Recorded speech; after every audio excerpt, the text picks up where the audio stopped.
Rasulullah bertanya, siapa wanita yang paling bagus? Wanita yang paling bagus. Wanita yang paling bagus itu kayak apa? Kalau bahasa kita, wanita yang paling cantik itu kayak gimana sih?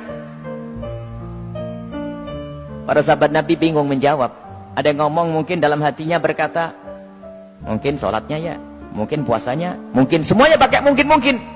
Pada bingung, pada noleh ke sana kemari, tidak bisa menjawab wanita yang paling mulia itu seperti apa. Sayyidina Ali juga tidak bisa menjawab. Semuanya pulang ke rumah masing-masing. Sampai di rumah Sayyidat Fatimah Zahra, seperti kebiasaannya wanita solehah, kalau suaminya datang yang ditanya adalah dapat ilmu apa, bukan dapat duit berapa. Sayyidat Fatimah Zahra bertanya, wahai suamiku, apa yang kau dapat dari ayahanda? Apa yang kau dapat hari ini dari Rasulullah? Lah, ini kalimat yang harus dibiasakan oleh para istri tuh. Bang, dapat ilmu apa? Kan begitu. Sayyidina Ali menjawab, kami dapat banyak, cuman kami juga dapat pertanyaan yang kami semua tidak bisa menjawab. Pertanyaan apa? Wanita yang paling mulia itu seperti apa? Wanita yang mulia itu seperti apa? Dijawab oleh Siti Fatimah Zahra, aku yang punya jawabannya. Apa? Dibisikkanlah di telinga Sayyidina Ali. Seketika itu wajah Sayyidina Ali berbinar-binar senang, wajahnya berseri-seri, mata berbinar-binar. Aku menemukan jawaban. Pasti aku nanti bakal dibanggakan oleh Rasulullah karena sudah punya jawaban. Di esok harinya ketemu lagi dengan Rasulullah. Siapa yang sudah punya jawaban? Para sahabat Nabi masih bingung. Tiba-tiba Sayyidina Ali berkata, kami punya jawaban ya Rasulullah. Siapa wanita yang paling bagus? Dijawab, wanita paling bagus adalah yang tidak pernah melihat laki-laki dan tidak pernah dilihat laki-laki. Rasulullah paham siapa yang ngasih tahu.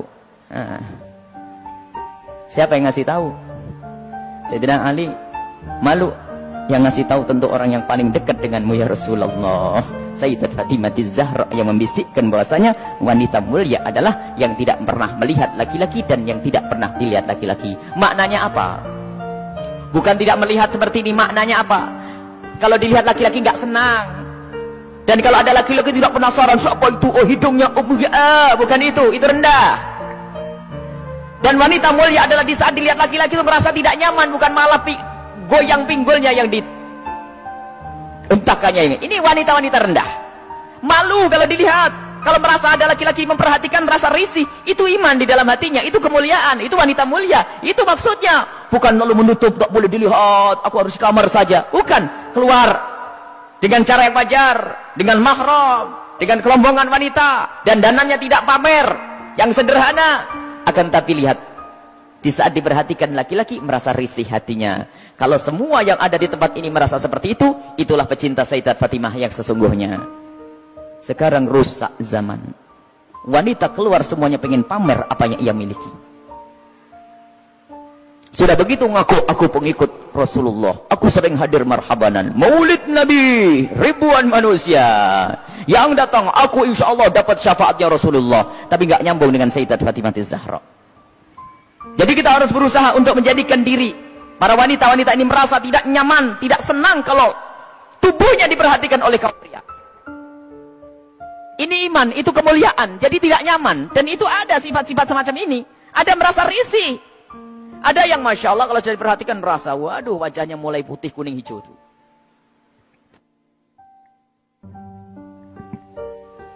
Ada kalau sudah diperhatikan laki-laki berubah semuanya. Mulai cara berjalannya, mulai cara ininya Masya Allah. Sampai cara ngomongnya di model-model. Pasti itu wanita yang tidak pernah kenal Sayyidat Fatimah Zahra. Dan ini maksudnya tidak melihat dan tidak dilihat itu adalah menjauhkan hari hatinya rasa senang pamer dan dananya. Sampai suara pun dijaga. Suara dijaga Sayyidat Fatimah Zahra, suara dijaga dan rasa malunya sangat tinggi Sayyidat Fatimah Zahra. Sangat malu, pemalu beliau itu. Pernah suatu ketika berada di teras rumah, bukan di teras, karena rumah jangan dianggap kayak rumah kita. Sebab rumah Rasulullah dengan Sayyidat Fatimah Zahra kalau digambarkan, kalau Masjid Nabawi ini segede ini dulu tuh. Masjid Nabawi kurang lebihnya seperti ini, seperti Masjid Taqwa ini sebelum dikembangkan. Jadi rumah Rasulullah itu, rumah Sayyidat Fatimah Zahra ada 5x5 di situ. Seberangnya ada rumahnya Sayyidi Aisyah, di belakangnya ada rumahnya Sayyidah Saudah. Kemudian nanti istri Rasulullah yang lainnya ada diajar begitu. Jangan dianggap rumahnya di kampung sana, di kota sini, bukan. Jadi rumahnya hanya kecil-kecil begitu. Sehingga ada fitnah yang pernah disebar bahwasanya Siti Fatimah Zahra pernah ditendang Sayyidina Umar bin Khattab. Ini kan fitnah pada Sayyidina Umar. Memangnya nggak ada yang kedenger yang lainnya. Kecil begini, kalau sampai Siti Fatimah sampai jerit-jerit nangis pasti kedengaran. Ada ya sekelompok orang yang berdusta mengatakan Siti Fatimah Zahra meninggal karena dipukul oleh Sayyidina Umar bin Khattab, perutnya sampai keluar. Ini lucu cerita ini. Dipikir rumahnya itu di kampung sana ya, kampung sini, bukan. Itu loh rumah Siti Fatimah. Kalau ada di sekitar masjid gini, mepet. 5 kali 5, 4 kali 3, rumahnya itu rumah dipikir rumah kayak apa begitu, bukan. Jadi rumah Rasulullah dan semua keluarganya itu kalau dikumpulkan hanya 200 meter. Allah.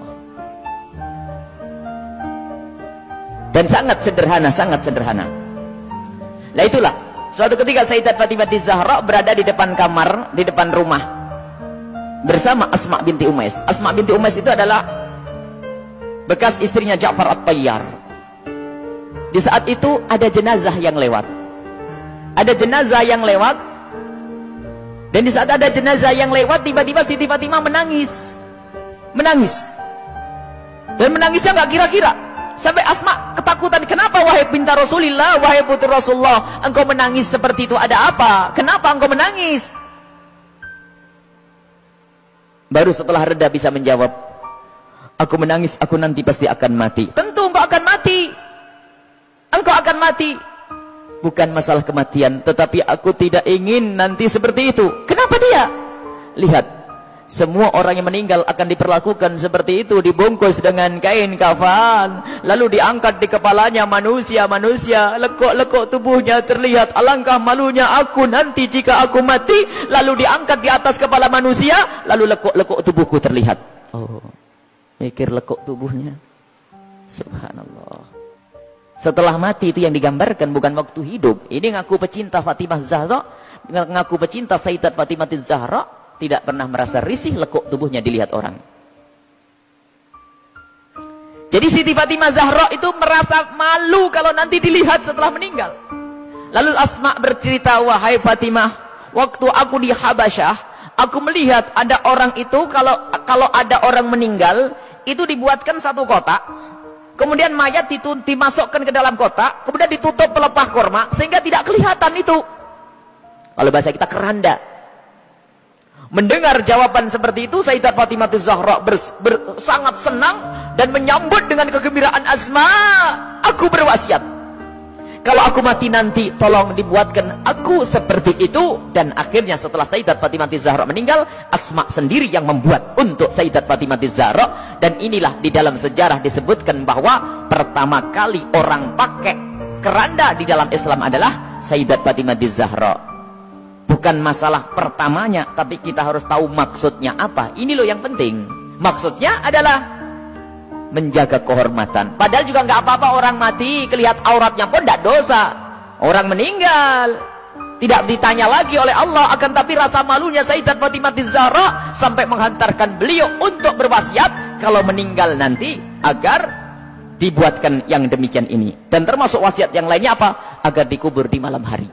Tidak ingin, masih ingin, takut kalau dilihat oleh orang. Inilah Sayyidat Fatimah Zahra. Jadi rasa malunya luar biasa. Dan ini pendidikan dari Rasulullah SAW. Memang kita harus banyak mencontoh beliau. Rasa malu ini mahal. Kalau sudah malu ini dicabut dari seseorang, maka semuanya akan dilakukan dari keharaman. Rasa malu ini kemuliaan, malu yang sesungguhnya. Malu kepada Allah, malu kita melakukan kemaksiatan. Dan malunya seorang wanita itu adalah kemuliaan. Siti Fatimah adalah suri toladannya.